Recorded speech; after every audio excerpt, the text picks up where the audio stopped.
Daddy Slick, di mo to magugulangan sa laro. Daddy Slick, kahit sa ira mo ay sasabay ako. Daddy Slick, utak na lang ngayon mabilis tumakbo, pero di mo magugulangan, mas magulang pa sa'yo. Daddy Slick, di mo to magugulangan sa laro. Daddy Slick, kahit sa ira mo ay sasabay ako. Daddy Slick, utak na lang ngayon mabilis tumakbo, pero di mo magugulangan, mas magulang pa sa'yo. Dating batak sa laro at hindi nagpapatalo, sibak lahat sa amin ang dadayo. Ngayon nagpapapawis na lang para mag-ensayo at umalalay sa mga bagong simbol na manlalaro. Huwag hihinto sa laro, bawat kaldag itanggapin mo.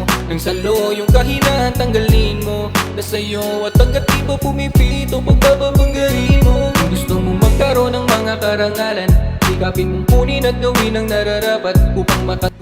You are watching the DBL's Daddy Slick here on his official Facebook page.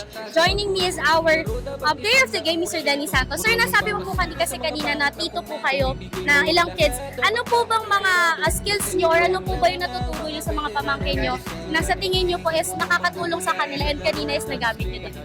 Ayun, yung layups, shooting, then conditioning. Nag-jogging kasi kami dun pag gabi. Tapos may training sila sa umaga, tapos sa gabi. Nag-jogging kami kasama ko yung mga pamangkin ko. Then, ayun, yun yung ginagawa namin. Tapos nagpapapawis kami ng mga daddies. Tapos, ayun, nag-uusap-usap kami lagi sa mga daddies. May gusto po ba kayo shoutout pa sa lamatan? Shoutout sa mga daddies na kapit ko, dito sa mga mamis, sa mga titas, yun lang po, maraming salamat. Shoutout sa DBL. This is Developmental Basketball League.